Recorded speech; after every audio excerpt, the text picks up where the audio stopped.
right, I want to welcome you guys to the 2020 fall pre-registration period or season, if you will. And we're going to talk at length about this whole process and how we're going to actually register for classes for the spring. It is obviously being recorded, and I might be able to get this link out to you guys afterwards, maybe sometime tomorrow. Um, I've got Alex from our college who is helping me on the technology side, and he's also going to be fielding questions at the end, actually be reading the questions at the end. I would ask that you hold all the questions until the end. You're free to type them now if you want so you don't forget them, but we're going to wait until the very end to answer questions. A couple things. There's a good chance that I might cover that material in a following slide. And sometimes I can really get sidetracked and I can go off on these tangents and then forget where I started. I can always answer questions, but kind of to double back. So long-winded explanation. Let's wait till the end to answer any of our questions. By the time we finish this thing today, you should have a clear vision of a path forward. What's happening next and the process that you will need to go to prepare for and to actually register for your spring classes. Okay. Um, all right, let me share my screen and I am going to talk off of a bunch of slides. Let's see. All right, let's get, okay. So this is the large group pre-registration meeting, actually advising session for all the exploratory track students, first year exploratory track students in the college. So these are kind of an agenda. We're going to have a quick introduction, talk about the programs, the application process to get into CS, and the spring 21 registration information, and then moving forward to the next steps. Okay, so there's me. I've met some of you guys. I'm sure we've talked to a bunch of you folks, but I'm the advisor for the exploratory track students, the first year exploratory track students. Ben is the advisor for all second year exploratory track students in the college. So if you are still in the college and in the exploratory track, not in a particular major or in CS, then Ben will be your advisor. He also advises for a bunch of computer science majors, and he is the single advisor for all the IT minor students on campus, which are over 500 of them. All right, so I am your academic advisor. That's probably not news to you. Hopefully it's not. My job is to help you navigate this whole process, major exploration, navigate this process to get to a major. Help you narrow your academic focus, develop a backup plan. What I specifically mean with the backup plan is some kind of backup major, just in case computer science doesn't work. Either you get disheartened by it, you don't get in for whatever good or bad reason, or you just plumb change your mind. So it's really important to have a backup plan. It's kind of like taking a road trip. You know, you want to have a primary route, but you also have to have some kind of a backup plan just in case something goes awry. Same way with here. And it's actually the same way when you were deciding to come to UMass. It was either your first choice or something else. So it's the same kind of thing here. You're focusing on CS, but you also need to be developing some kind of a backup plan. And then obviously then to declare a major. Another random point during the school year, I'd rather have all the advising be done via Zoom. Normally in a normal year, it'd be in person.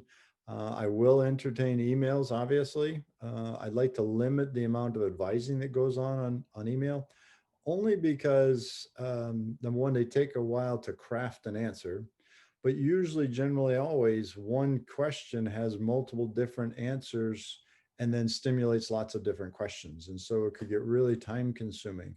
And so if you email me an advising type question and they're relatively short, then I'll answer it. If it gets really in depth, then I'm going to email you back and say, hey, let's make an appointment so we can have a good conversation about this. And then obviously you make your appointments online through Navigate. Actually, there's a link on Spire. We are going to meet at least 3 times each semester. We already met once during the intro session, the info session I had in September. Today is our second time. And the third time is going to be a one-on-one small group meeting that you're going to sign up for. And those start tomorrow. I've got 13 or 14 of those time slots. Many of you have already registered for them, which is great. If you haven't, please go to the email that I sent you on October 13th. And at the very bottom of that, you're going to find a hyperlink to make an appointment. It's very important that you use that link instead of just going through Navigate, because you probably won't be able to make an appointment if you would just do Navigate. So use the link on that email. Another random important advising note is students must declare a major prior to the end of their third semester. Now, it's a UMass rule. However, that does not mean that if you have to declare something, that computer science is no longer an option, if that's important to you. By that point in time, depending on what series of classes you've taken and how many times you've applied, you might still be in the process of applying for the first time or the second time to get into the major. By declaring another major, that does not impede, stop, or inhibit your ability to get into computer science. You can be in any major and apply to computer science. But because UMass has this rule, then we just need to make sure that you understand that, so that by the end of the third semester, we're going to be advising you, okay, what is the backup plan? And you might have to declare something before you get into computer science. The very last one, your ARR. Your ARR is your academic requirements report. And that is a really valuable document. And I'm going to talk more about that in a number of slides here and show you how to find that if you haven't done so. But it essentially will tell you everything you have to do to graduate from UMass. Once you're in a major, we'll have all your major requirements, college requirements, and obviously gen ed requirements. But as a exploratory track student, it's really only good for gen eds, because there are no graduating requirements for an exploratory track student. It's not a major. So it's the great place that's the place that you're going to go and find your gen eds, and you're going to need to go do that part of this form that you're going to fill out in preparation for enrolling in classes. All right. FERPA, I kind of talk a little bit about this. This is your privacy rights. And so essentially what it means is, it's kind of like HIPAA is to health, FERPA is to education. The bottom line is, this is your education, does not matter who the bill payer is. And so I can only talk to anybody, I can only talk to you about your education. I can't talk to your folks or your brothers or your aunts or uncles or friends about you and classes you're in or options for you, unless you waive some or all of your rights. So the bottom line is, if I get some kind of an email or phone call inquiring about you, I can probably say, yes, he or she is enrolled at UMass. And so there's nothing I can do, though, if they're on the other end of a Zoom call with you. There's nothing I can really do then. But just know that you have rights. And if you choose not to discuss some or all of your education with anybody else, then we just need to have that conversation. And you can waive some of it or all of it or none of it. But the bottom line is, you're in the driver's seat. Be happy to talk to you more about that if that's a pertinent thing with you at a later date. All right, so programs. We have the CSBS, the Bachelor of Science, the Bachelor of Arts, Informatics, CS minor, and IT minor. We're not going to really talk much about the IT or CS, the two minors. I'd be happy to do it offline next semester or anytime. At this point in time, it's not overly important, but they're going to be happy to talk about it. Okay, so the BS, the Bachelor of Science. It's essentially 14 computer science courses, 4 math courses, and 2 lab science requirements. And the things I want to hone in on here are the 2 red circles. For all of those folks who are in 187, this is going to be immediately important for next semester. For all folks that are going to take 187 next semester, then this will be important in the fall. But the 200 series courses follow obviously computer science 187, but the 220 and 230 are programming intense, 240 and 250 are math intense. And as a result, you cannot take both programming or math intense classes in the same semester. So you can't take 240 and 250 in the same semester, nor can you take 220 and 230. Usually you would take one of programming and one of the math type of courses, as long as you've gotten through one math 132, because that's a prerequisite for the 240 and 250 classes. Um, there's no mandatory or prescribed pairing of those two. So you're free to do whichever two you want and or can get into. But normally, unofficially, students tend to take 240 and 230 together and 220 and 250 together. Okay. And we're going to talk more about that when we start talking about spring courses for folks that are in 187.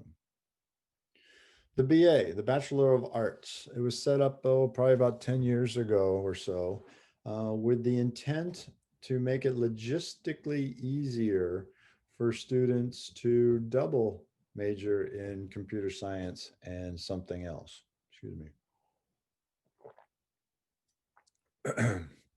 um, and so there's only 10 computer science courses, 3 math courses versus the 4. So you got to take Calc 1 and 2.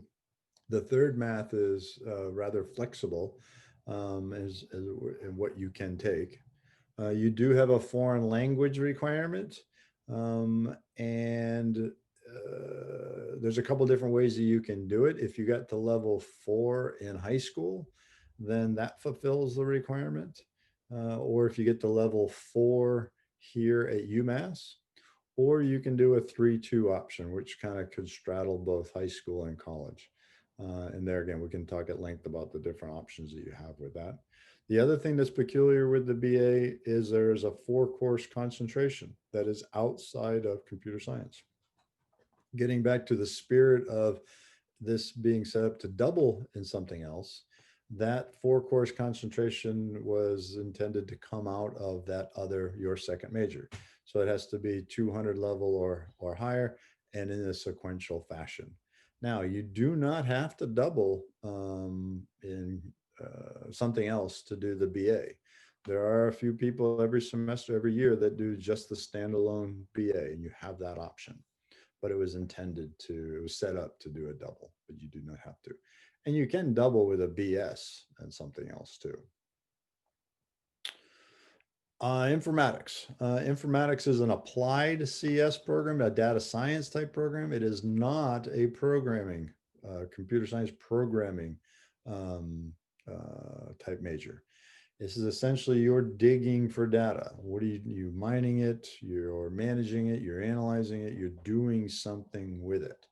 And so, along with the requirements for that major, you've got a lot of electives that are coming out of an area that you want to apply this to. So, on a macro sense, students usually apply this to social sciences or hard sciences. So, some examples of social sciences might be money. You might have a strong interest in, analyzing money and unemployment and the stock market and how it relates, or foreign trade, or all kinds of things. And so, as a result of that, you'll take a series of CS courses, but you're going to take a lot of economics courses, maybe even some political science courses, depending on what it is you think you want to do.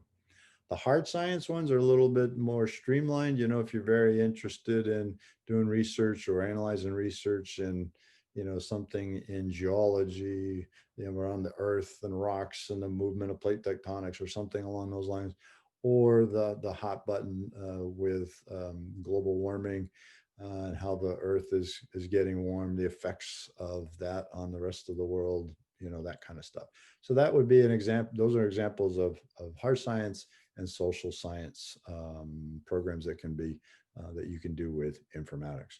So there's 7 core courses for in your concentrated area, and then 6 electives that are tied to this whole thing. And then you also have gen eds.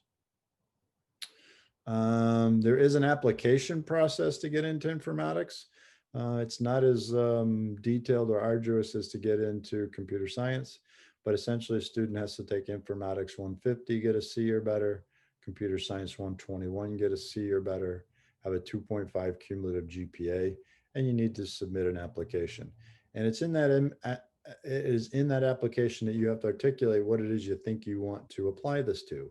What's motivating you to do this? What do you think you want to study? What do you want to apply your computer science knowledge to?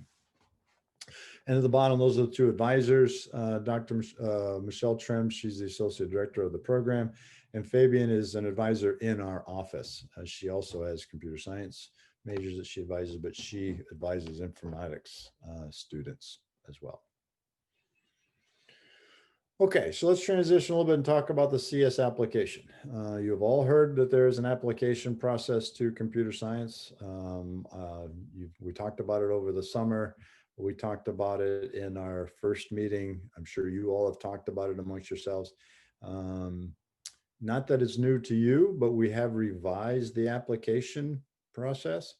But the bottom line criteria hasn't changed. There is no contracts anymore. You're essentially, you've got to read the revised website, and there's a series of very specific things that you've got to do as far as grade wise. And when you apply, if you fulfilled all of those tenets, then you're in the major. There's no contract per se.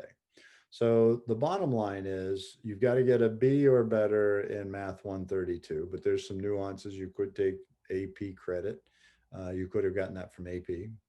You've got to get a B or better in 187 here at UMass. If you're in 121 and you get a B minus or C plus or C, then the world hasn't stopped spinning. You still can apply to computer science, but you're going to need to take computer science 186 first before you can take 187. So essentially, to get into 187, you have to have a B or better in 121. If you take 186 first, then you've got to get a C or better in 186.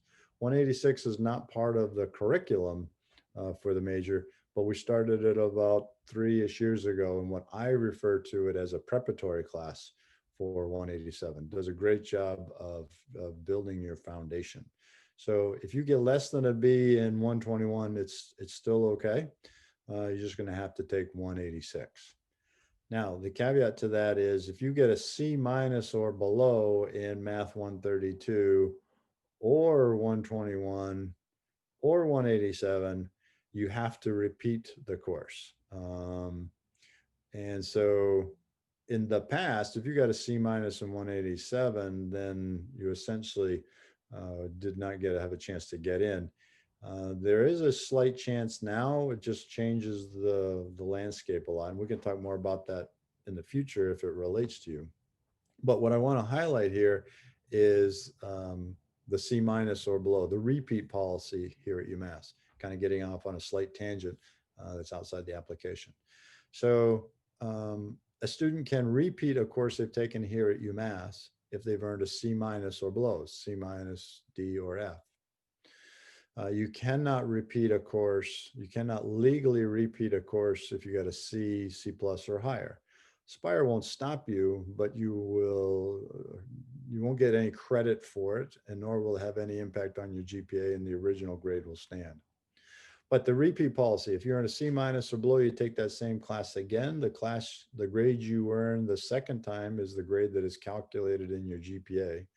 The first grade will always be visible on your transcripts, but when you check the math, you'll see that it gets pulled out of the formula. So that's a really important strategy to know, but it's very, very important if you do that, if you get a C minus or below in math, and or a computer science course. But on top of the repeat policy, then we're going to have another conversation um, about what your real intentions are academically. Because what I failed to write on here is you still have to have a 3.0 or better to get into the computer science major. There's lots of other nuances that you should really check out on the website, and the link is right there at the bottom. So there's 2 times a year you can apply, the 1st of October and the 1st of March. And the earliest you can apply is when you're in 187 and 132. You apply, and under the new system, you're going to get an automated reply that your application has been received. At some point before the end of the semester, I've been told that they're going to review those applications and send some sort of a receipt back. But the bottom line is, once you've submitted it, then you do as well as you can. Once grades are finalized, if you've met all the stipulations that are on that website, then you will be not offered a slot, but you will be allowed to change your major to computer science. If you miss one of those, then that application will be void, or you won't fulfill that application. You won't meet all of the requirements, hence you won't get into the major. Okay. And a B minus is not a B. So if you get a B in all of those and a 3.0, and you get less than and you get a C or above and everything else, then you're in. All right. So if you do earn the grade, once the grades are posted, you will get an official email, or you get an email back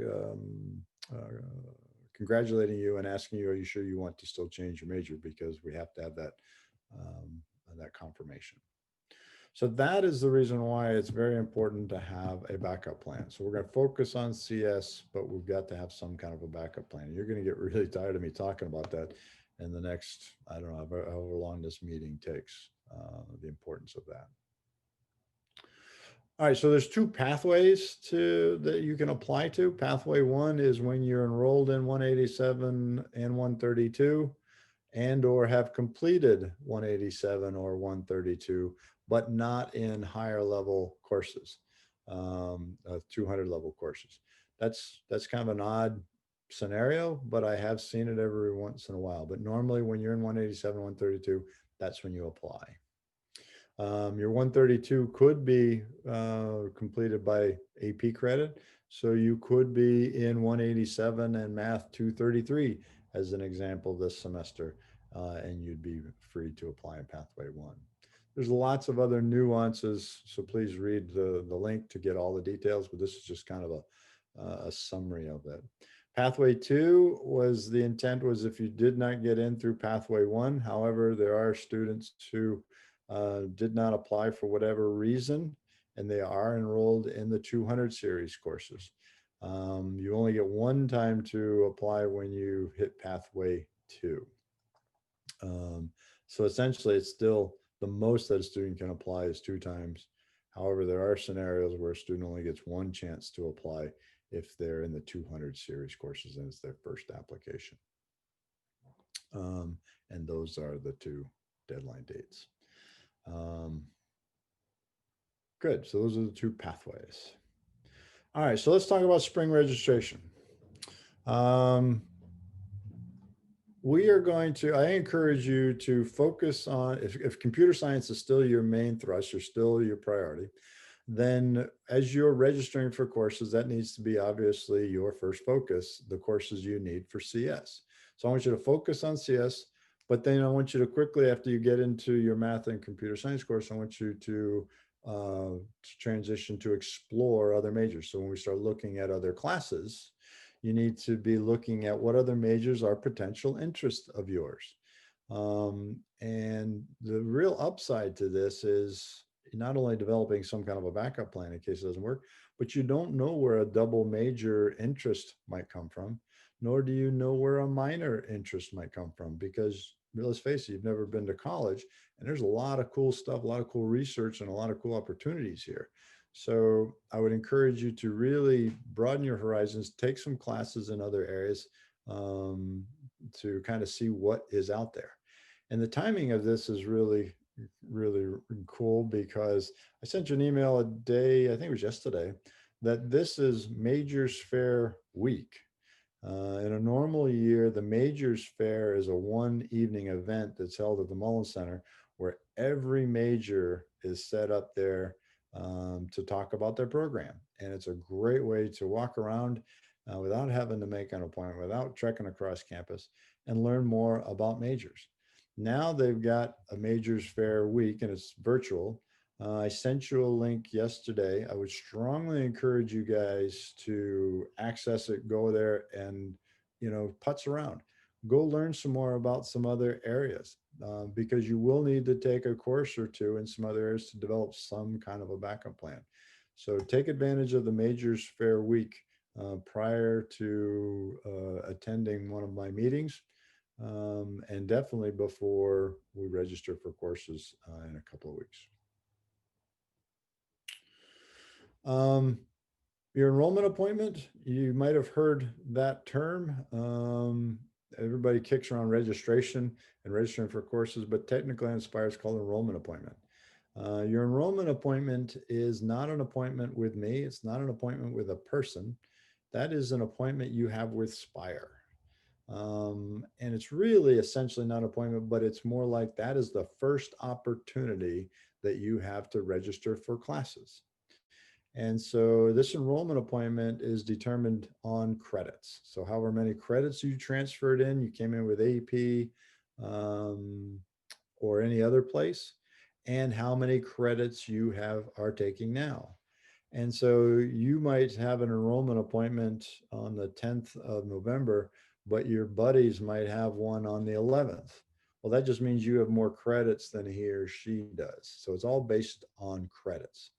And so the important thing for you to remember, and the big piece of this is to be prepared because the enrollment appointments are on 10-minute blocks. And every 10 minutes, 50 new students can log into Spire and start registering for classes. So if for whatever reason you wait an hour or 2 days or whatever, you're giving away seniority. You're giving away seniority that you've earned. So it's really important for you to now do some homework, to do a lot of legwork, to do some research. What courses do you think you want to have? What courses do you want for next semester? And have a plan and a backup plan and a backup plan to that with classes. And we're going to talk more about that a little bit when we get to the pre-registration form, because that's a really big piece of making this plan.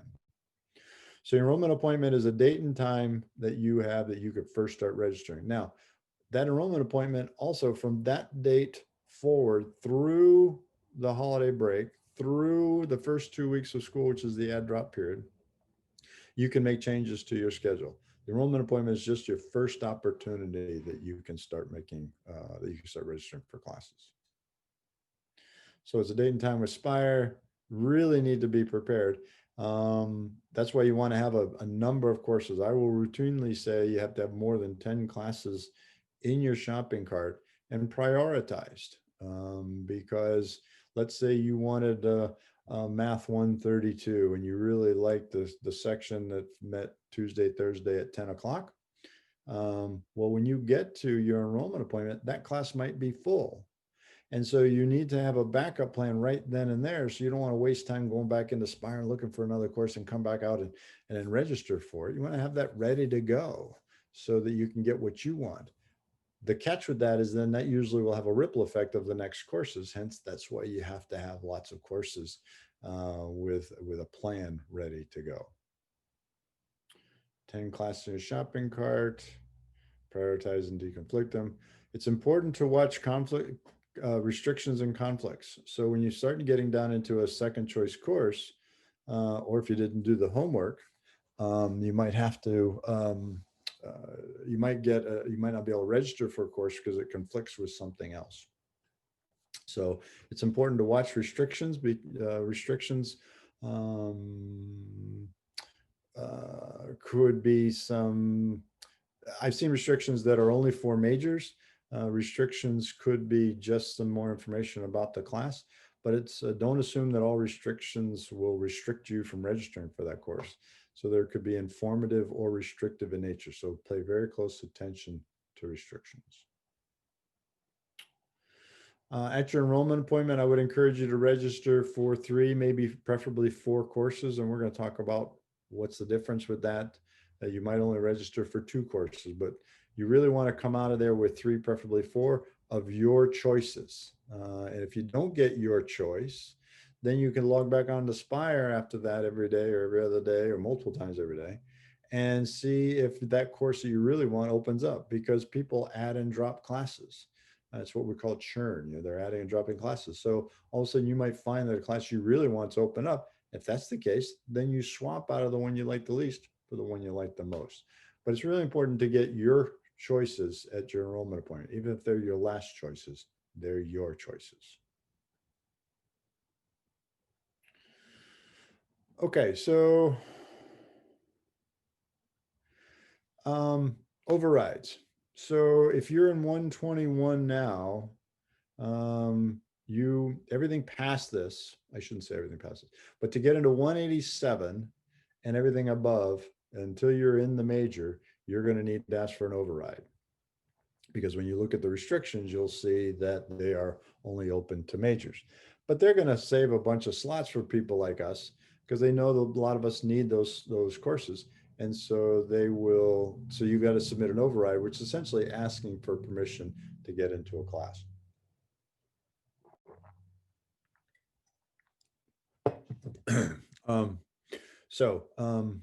You're going to need to submit an override for, let's just say you're in 187 and 121 now, you need to submit an override for 187.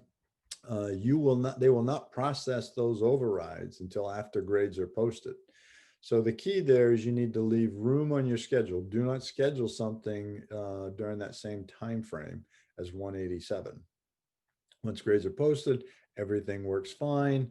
Then you'll just see that class show up on Spire, because they will process it and they will just add you to that class. It'll show up on Spire.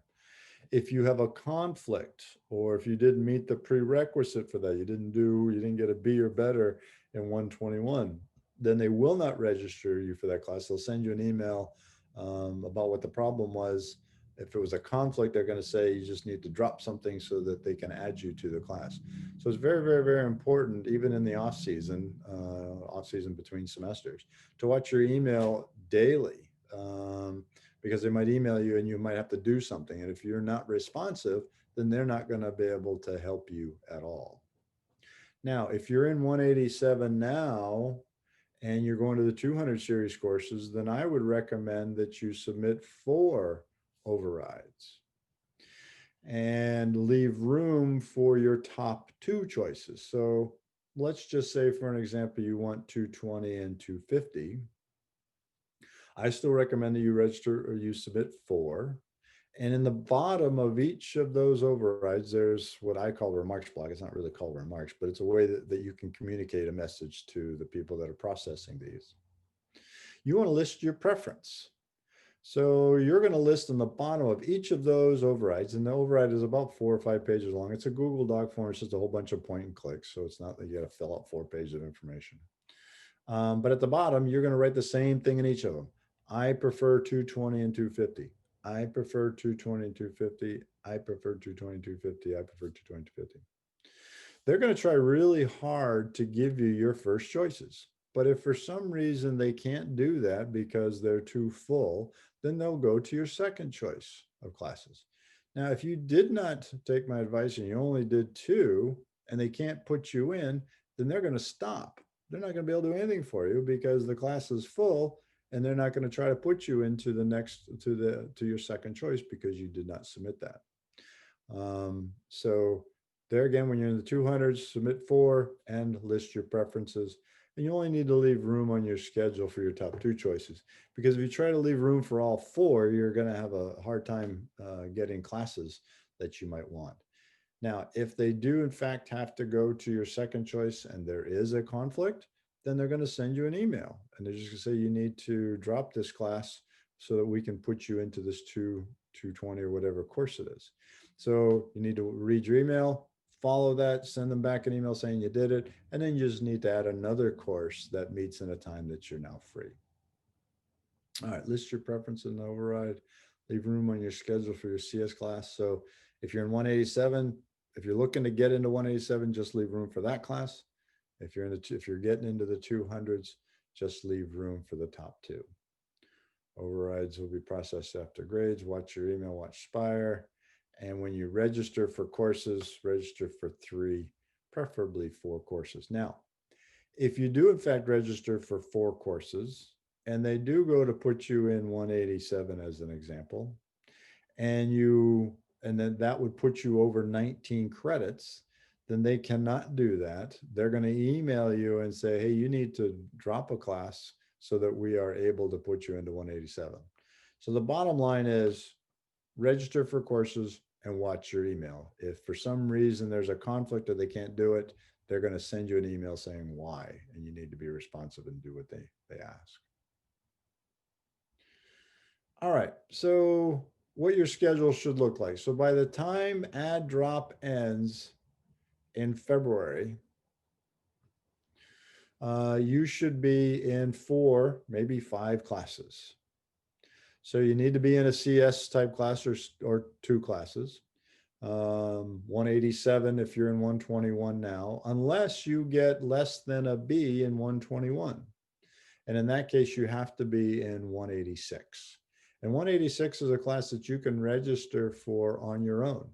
So at your enrollment point. So as an example, if when you and I meet and you say, man, I'm just, I'm not doing well in 121. I'm probably looking at a C or B minus or something like that. Then I'm going to recommend that we just do 186.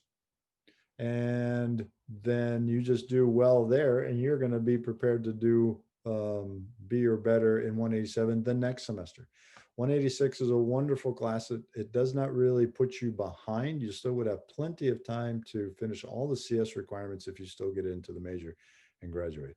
It's much better to be a little bit behind. I hate to use that word, than to push forward to be on time. Because the caveat to that is I have recommended to some students who get a B in 121 that they might want to take 186, just to solidify their foundation in data structures.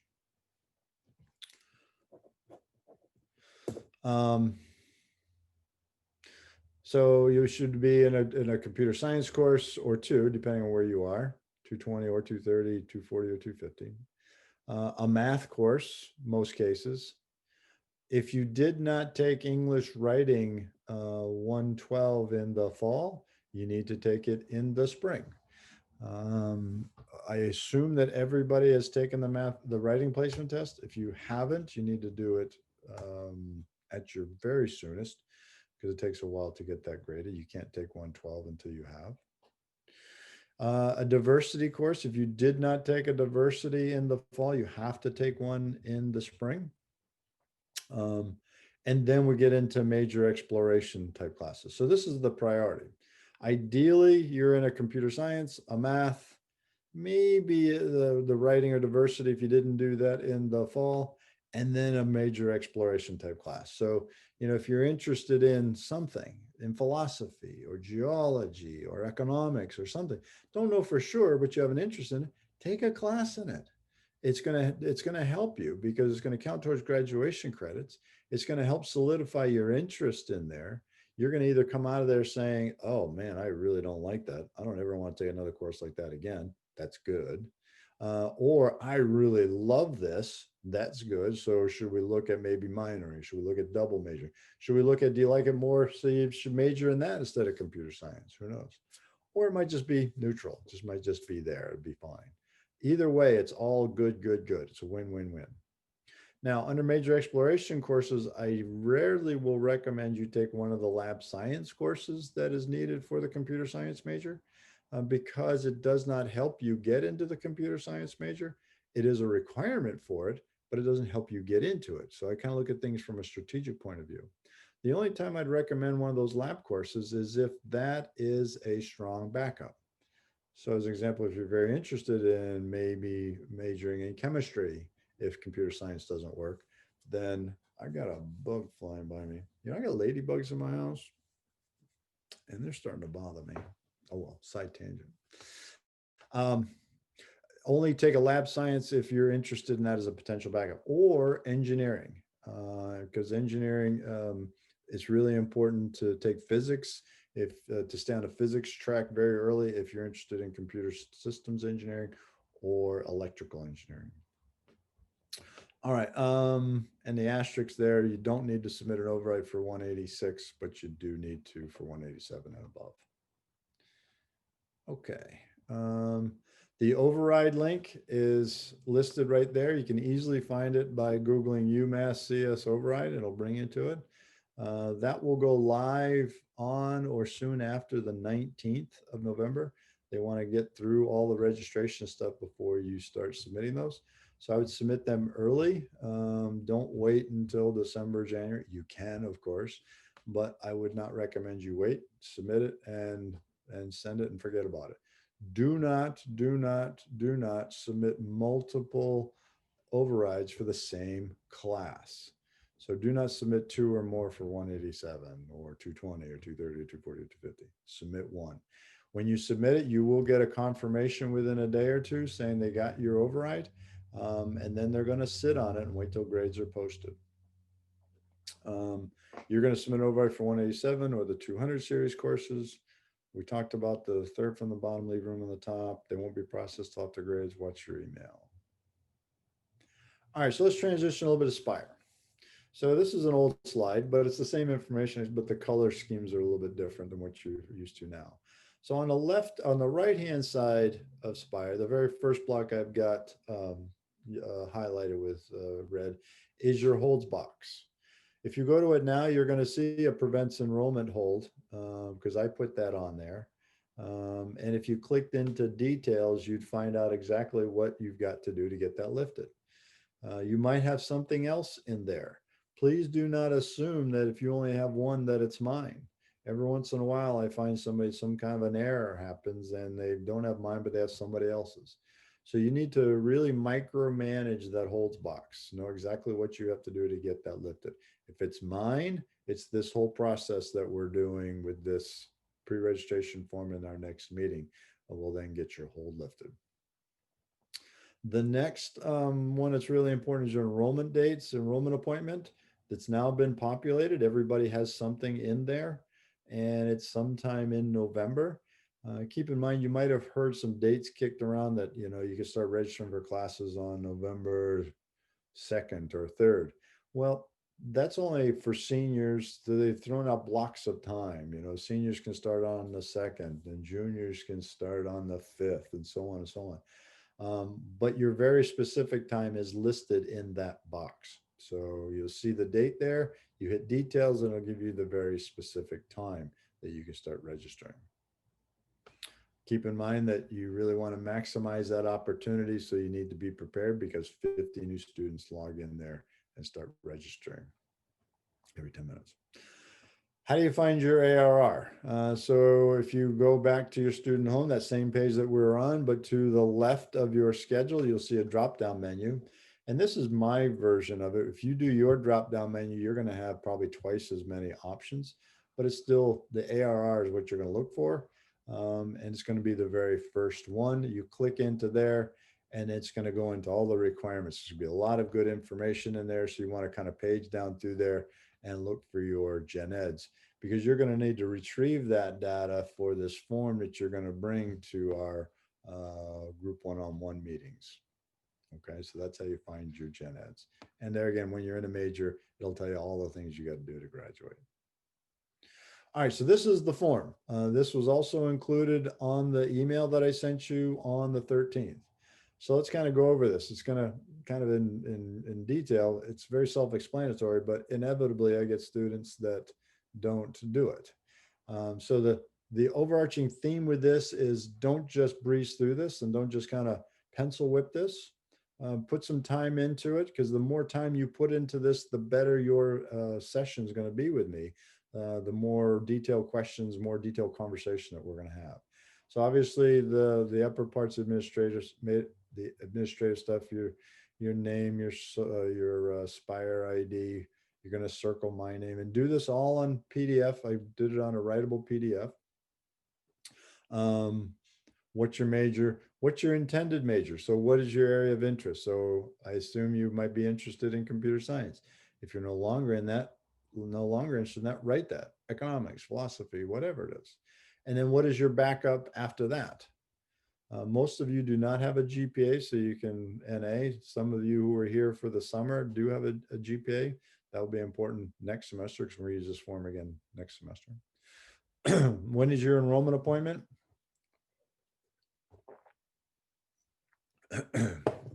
When is your enrollment appointment? And list all of your holds to include my hold. The next one is what gen eds you still left to do, you still have left remaining. So you need to go to the ARR and find out which ones you've done and which ones you still need to do. And then let me kind of annotate here. So, and then this box right here is important. List the classes that you've got and your best guess for a grade. Not, don't overinflate it nor underinflate it, just whatever a gut check is. And the easiest example, the reason why that's important is, you know, if you're performing marginally and you got an A, you're getting an A, and we're going to have a different conversation than somebody who says that they truly are doing marginally and they think, man, I'm about the C- or D-ish level. Then that's going to be a different conversation about what we need to be doing in the next semester. So just, it's a guess, but just as kind of accurate as you can make that guess will be the, whoops, we'll have a better conversation as it pertains to you. And then the next one is, did you submit your override? Or you probably did not submit your override yet. Or did you submit your application? I'm sorry. If you're applying, yes or no. And then this is the next important thing. This whole form's important, but the next one is, what courses do you think you want to do for the spring? So this is where you're going to do some research. The easy ones are math, whichever math level you're at that you need to take next semester. What CS you need to take, that's easy. And then you get into the other courses. So you first need to look at, do you need to do the English writing or diversity? So list some of them. So you need to do some research on Spire. Now, on a side note, unfortunately, the latest rumor is that classes won't get posted to Spire until October 26th. Hopefully it's earlier than that. So you're going to need to kind of, you can go back on Spire and look historically. You can look at last semester, or you can look at spring of 20. You can look back on Spire and kind of get a feel for what courses were offered. You can go to websites of specific majors and kind of get a feel for what are some intro classes in that specific area. So you're going to need to do a little bit more research and list some things, talk to your friends, list some things, and list them here. And then you're going to want to list what is the priority, or what is this your first choice or not? You know, like if you list 2 or 3 math courses, only one of them are going to be your first choice. The second, third one might be not your first choice. Same way with the computer science courses and the gen eds and that kind of thing. So that is what the choice means. Prerequisite, is there a prerequisite for it? Well, the simple one for computer science, there's going to be a prerequisite. You might have to take math 132 first. You might have to take computer science 121. But read the restrictions for all the other courses too, because there might be restrictions. Do you need an override for that course? Well, the easy one for computer science is yes. If you're looking at engineering courses, yes, you have to have an override for that. So look to see if there's an override needed. Reason for taking the course: major exploration, gen ed, major of choice. What is the reason for it? And then obviously the number of credits. Okay. So it's from this form that we are then going to have our conversation during our group one-on-one sessions. So you're going to make an appointment for that. So we're all going to meet. There's going to be 10 of us. Hopefully I can get a peer advisor from our office in the same Zoom meeting. And so I'm going to answer some quick overall questions, and then I'm going to invite one of you at a time to move to a break room, and we're going to spend 2 to 10 minutes talking about this form. You're going to flash this thing up, you're going to share your screen, and we're going to have some very specific conversation about this form. I'm going to make some comments. I might do some drawing on here, but you're going to need to take some notes. Based on that conversation, then once we're finished with that short conversation, then you will be free to leave or hang around in the Zoom meeting. But then you're going to update your form, and then you're going to send me that form on email. And then I will, at that point in time, lift your hold as long as it's filled out appropriately. And it's what we had talked about. At that point in time, you will be free to register for courses. You will now know the importance of courses that you need to take. You're going to know about overrides, when to submit them, when you can enroll in courses. What happens? What do you do if you have to register for courses that aren't your first choice? What you can do. You will be prepared to register for classes. Essentially, it's the same as what we did over the summer, except nobody is going to be sitting with you. You're going to search for courses. You're going to put them in your shopping cart. You're going to then go register for them at your enrollment appointment. So once classes are posted to Spire, you will be able to fill your shopping cart.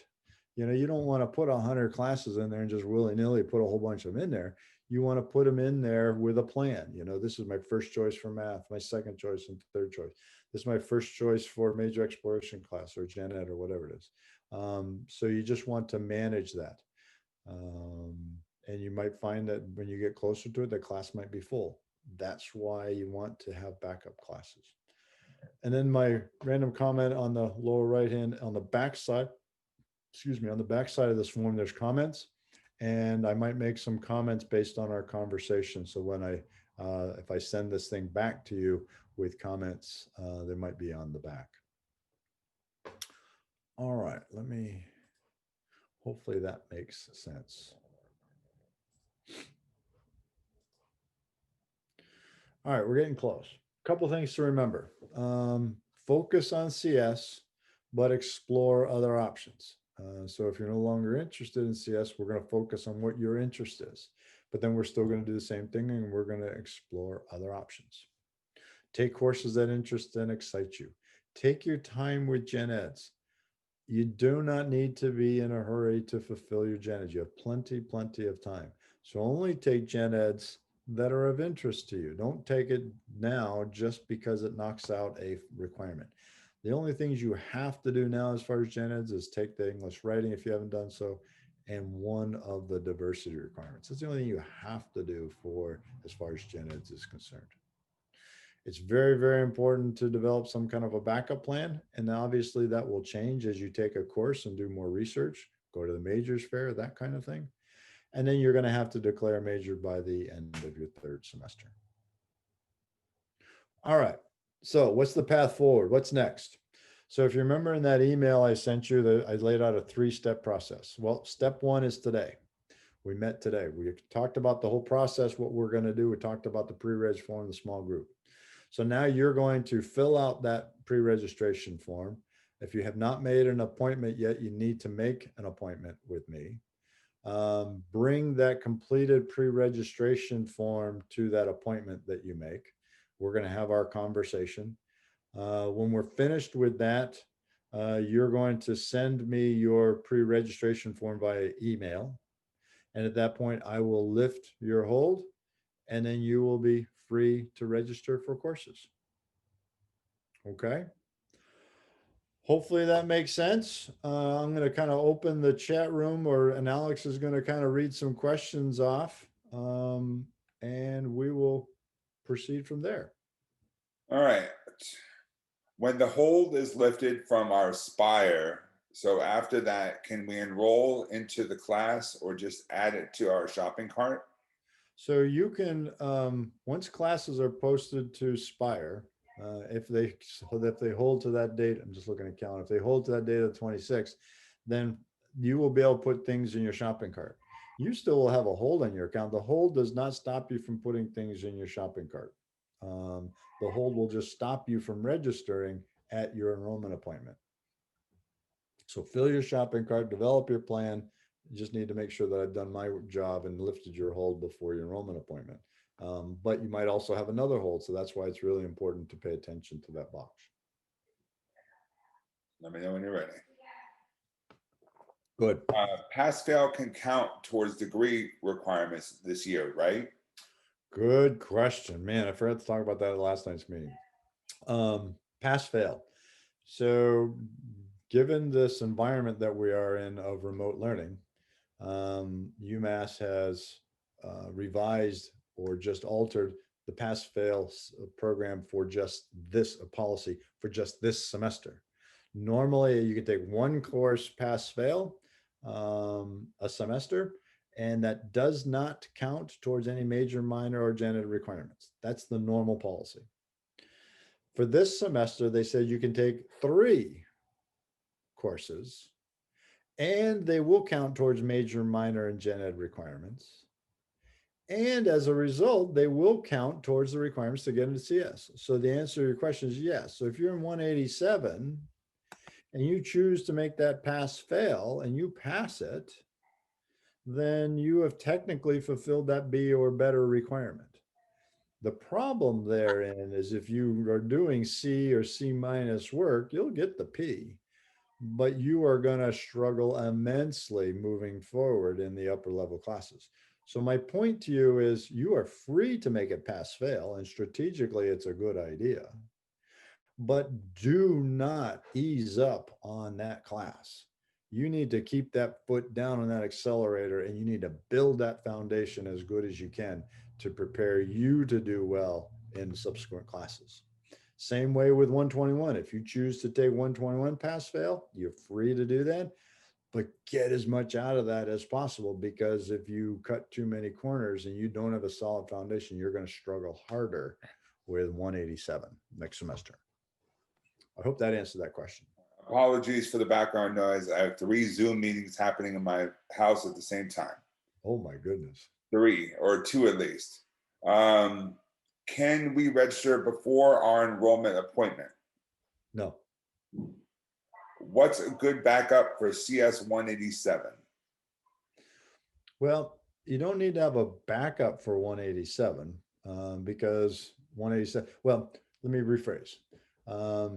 In the past, 187 has only met one time during the week, Tuesday, Thursday, I think at 4:00, if memory serves me right.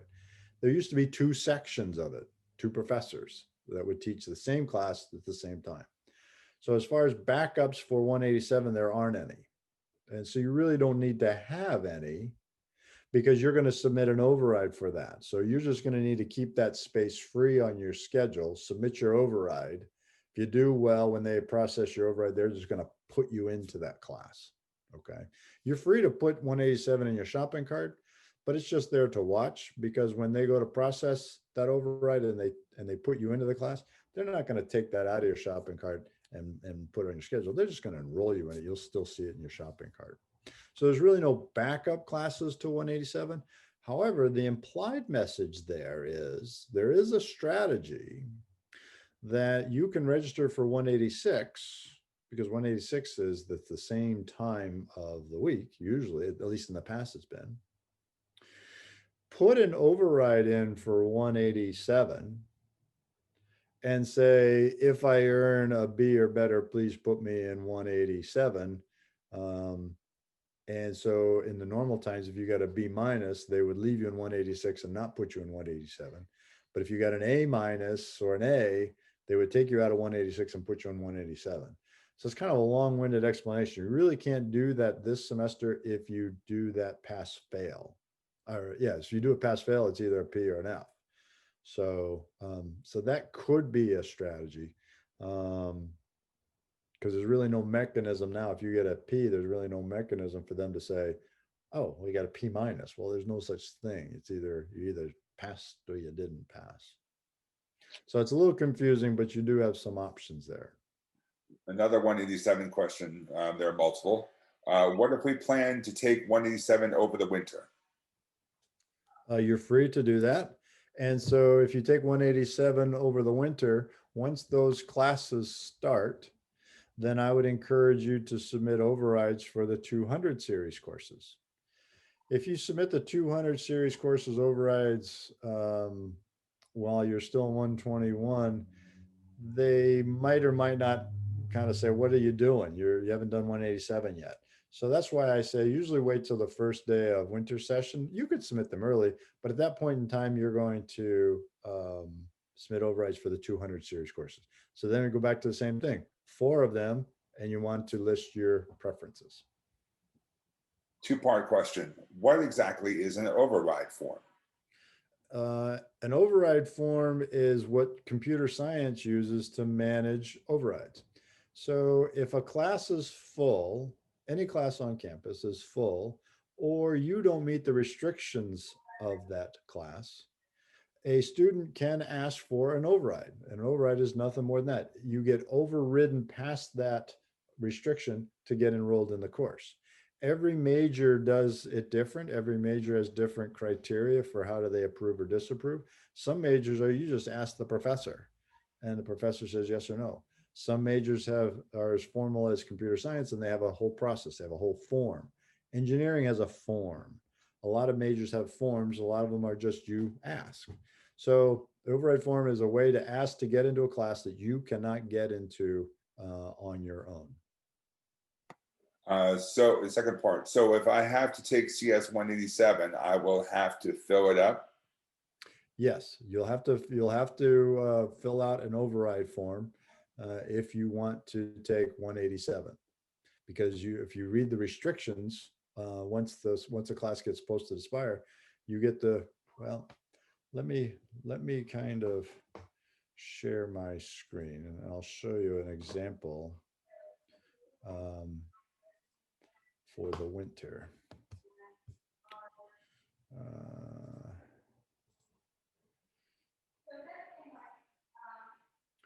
All right, so when you go to search for classes, you get the same screen. If you hit the very top here, you'll be able to look historically. You can go back and look at all the semesters, like what I referred to a few slides ago.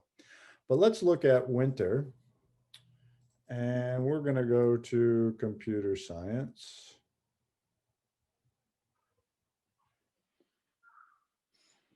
What I didn't talk about with winter session, if somebody's thinking about taking a winter session, they've got to ask for an enrollment appointment. UMass does not assign enrollment appointments for winter or summer sessions. I can't show you how to do that on my screen because I don't have access to that. But the bottom line is if you go to main menu and you go to enrollment, then if you page through there, you'll see enrollment appointment for summer and winter. All right, ready? Well, I'm still getting to. Okay, so this is 187 for the winter, and you see that there's a restrictions here. And so let me kind of bring your attention to. So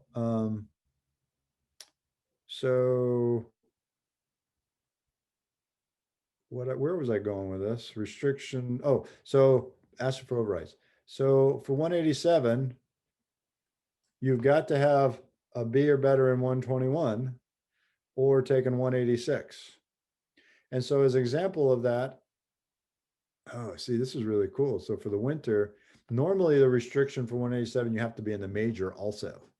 But for the winter session, you don't. So you guys do not need to submit an override for 187 if you choose to take it over the winter. Okay. But I want to highlight the cost. It's a big hit. It's $482 a credit hour, and it's a 4-credit class. So, and there's a $47 fee. So it's going to be just shy of $2,000. But you're free to take it as long as you're in 121 now. Now, Spire will let you register for that class, even though you don't have a grade back yet. But once grades are posted to Spire, if you get a B or better, you're good. If you get less than a B, then they're going to yank you out of that class saying that you can't be in there. Okay, so that's a little bit about restrictions, a little bit about winter class, kind of wrapped up into one question. What's the next one? I have already registered for CS 250 in the winter semester. I have also submitted the CS major application. Should I still submit overrides for the 200 level courses? Yes, because I'm assuming if you're taking 250, if you register for 250 in the winter, that means you're at least through or in Math 132, and you're at least in Computer Science 187. And so the next series of courses that you need would be the 200. So you would still need 240, 230, and 220. So I would recommend that you submit an override for 220, 230, and 240 and list your preference. So preference is 230 and 240 as an example. Or you could take just one computer science course next semester, and that would be one of the programming ones, 220 and 230, 220 or 230. So the short of it is, yes, submit overrides. I would recommend you submit 3 with your preference of 1 programming and 1 math intense class. Next one. What did diversity class include? So good question. So let's go back to sharing my screen.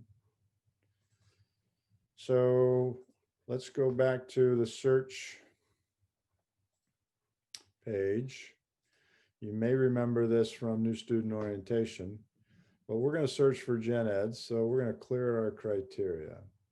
And so we're going to stay in winter just for this example, if you will. Now let's actually change this. Let's go to spring of 20. So we're looking backwards. We always want to unclick this because by unclicking this, it shows you all the classes that they're offered, even if they were full. If you kept that clicked and the class was full, it would not show up here. So you want to come here because it's a normal semester. You want to go undergraduate and university. And you page down here to gen ed. And so for this example, we're just going to look for a DG, a global diversity, and search. And so Spire is going to show us all the courses that fit this search criteria. And there's a lot of them. So I need to highlight a couple things here. So that they're listed by alphabetical. They're listed by alphabetical order. So by department, anthropology.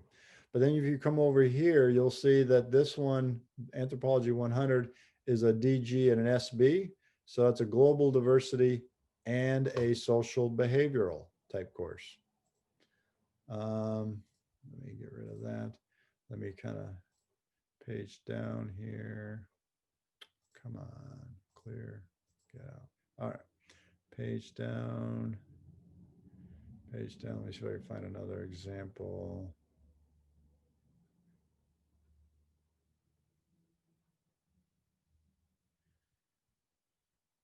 Perfect. So anthropology 150, that is a history and a global diversity.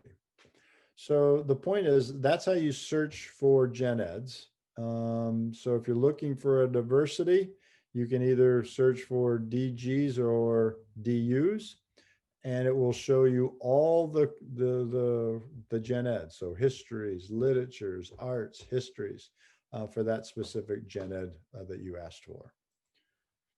Okay, I hope that answers that question. What's next? Are override forms available yet? Not till the 19th of November, maybe the 20th, but they say the 19th. Could be the next day. So if you Google UMass CS overrides, you're going to find it. The page, there's going to be a link on there. If you click on it, nothing shows up. That means it hasn't gone live yet. How do we find out how many credits a course is worth? So it's right there in, let me go back to save it, sharing my screen. So it, so when you search for courses, let's pick on this Anthropology 150 again. Anthro 150, it's many different places. Anthro 150, there's the lecture, the status, it's full, and then right next to it is units. Units are credits. So that's a 4-credit class. I Next think one. it's been answered already, but we need an override for CS 187, right? Yes, yes, you need to get into 187, you need an override. What if Unless you're in, I'm sorry, Alex, unless you take it over the winter. Remember, we just did that search. If you do choose to take it over the winter, you don't need an override. However, I am not advocating that you take a winter course just because of the override, nor am I advocating you take a winter course just to take a winter course. If you choose to take a winter course, have a plan, have a reason why you're doing it. Don't just take it just to take it. That's okay, but why? That doesn't fit your plan. It's expensive. You want to have a reason why you're doing that. what if you're in 131? 131, the next course you're taking 132. If you happen to be in 187 right now and in your 131, then next semester you're going to be in math 132, and you're going to ask for an override for 220 and 230, only getting into one of those. Because when you check the prerequisites for 220 and 230, it's computer science 187 and math 131, even if it lists any kind of math. You do not have to have Calc 2 to get into the programming ones. You do have to take math 132 and 187 to get in the 240 and 250 classes. How will pass fail affect our GPA and the GPA requirement for computer science? Good question. It does not. A pass fail has no, if you take a class pass fail and you pass it, no effect on your GPA. It's not calculated at all. However, if you take a course pass fail and you fail it, it does have an impact. It's a fail. So if you took 3 courses pass fail and 1 course for a grade, then your whole cumulative GPA for the fall will be based on that one class. So if you passed them all, but you got a C in that one, you're going to have a 2.0 as a GPA. Now, what we didn't talk about is you can change after the fact the pass fail. Ideally, the registrar will convert a P to a grade if it improves your GPA. They'll automatically do it when grades are posted. However, because this is a non-standard policy, they sometimes they miss some. But a student at any point in time can go back and change that P to a grade. So if you got a B and you like that B and you want that B on your records, you just contact the registrar, email them and say, I'd like to convert that P to a grade in math 132 as an example. If we make CS 121 pass fail and pass it, can we still apply to get into the major? Yes, because the real one is 187 that you got to get the B in. But even more importantly, if you are in 187 and you make that a pass fail and you pass it, then computer science will look at the requirement of a B or better in this semester only. That P will suffice for the B, but you still need to get everything else. You still need to have the 3.0. You still need to have nothing less than a C in all the other classes that you're taking in the semester that you apply. All the rest of the stipulations that are outlined on the website will still be in effect. Okay, we have our last question, and if there are any others, please feel free to ask after this question. Do we need to fill out override form for 200 level math courses? No. No, you just have to fulfill the requirement, the prerequisites. So as an example, if you want to get into math 233, then the prerequisite is you've got to pass, get a C or better. I think it's a C or better, but you have to have credit for 132 before you can get into 233. That is all the questions we have. You guys good? Well, we're down to only 16 people, so I must have answered some good questions, or you must have got a lot out of it. So for all you folks who are left, thanks for hanging around.